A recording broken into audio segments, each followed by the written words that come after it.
Assalamualaikum warahmatullahi wabarakatuh. Anak-anak, pada hari ini kita akan membahas mengenai perubahan dan keberlanjutan dalam sejarah. Yang dimaksud dengan perubahan adalah gejala aspek kehidupan yang terus bergerak seiring dengan perjalanan kehidupan masyarakat.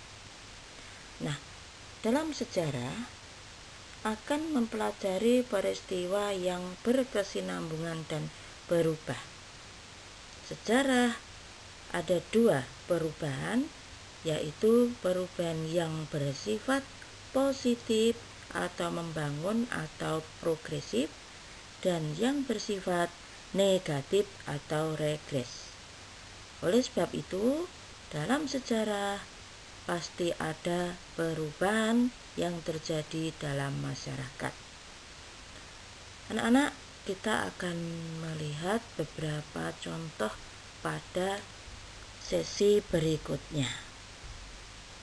Contoh perubahan dalam sejarah di sini adalah perubahan dalam sistem pemerintahan, yaitu dari bentuk serikat menjadi demokrasi. Indonesia pernah mengalami bentuk pemerintahan serikat, di mana di situ Indonesia terpecah-pecah menjadi beberapa negara bagian.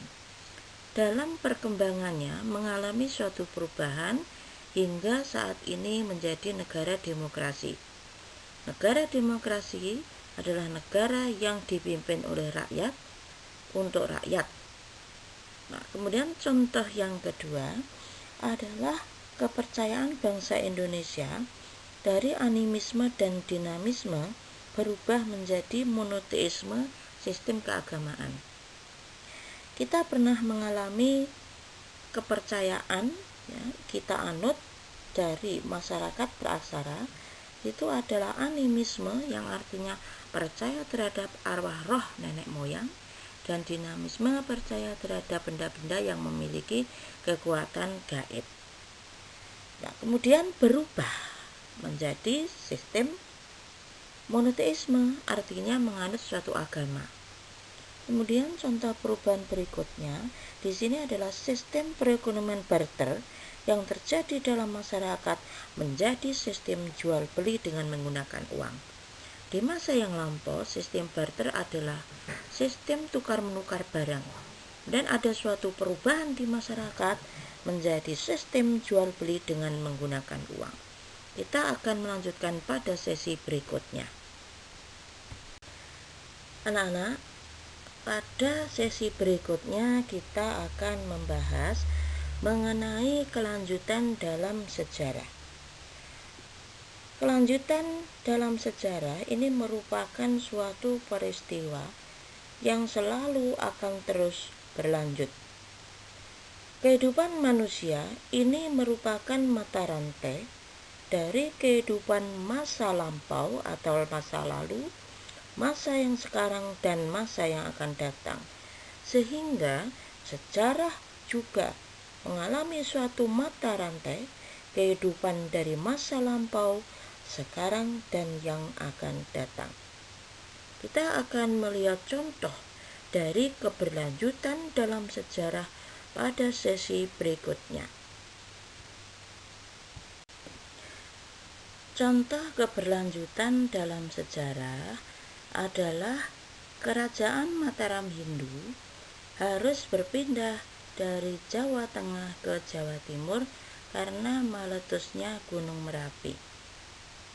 Nah, kalau kita lihat dari contoh keberlanjutan, Kerajaan Mataram Hindu itu berada di Jawa Tengah, harus pindah karena terdapat bencana alam yaitu gunung meletus.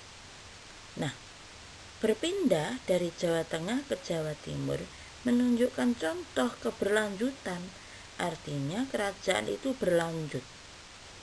Kemudian contoh yang berikutnya adalah terbentuknya organisasi Budi Utomo yang merupakan organisasi nasional yang pertama berlanjut menjadi munculnya partai-partai politik sekarang ini di Indonesia.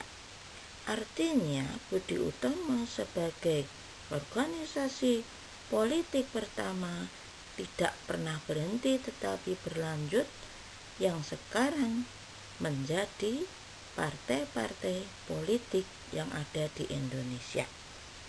Demikianlah contoh dari keberlanjutan sejarah. Untuk tugas akan saya berikan pada sesi berikutnya.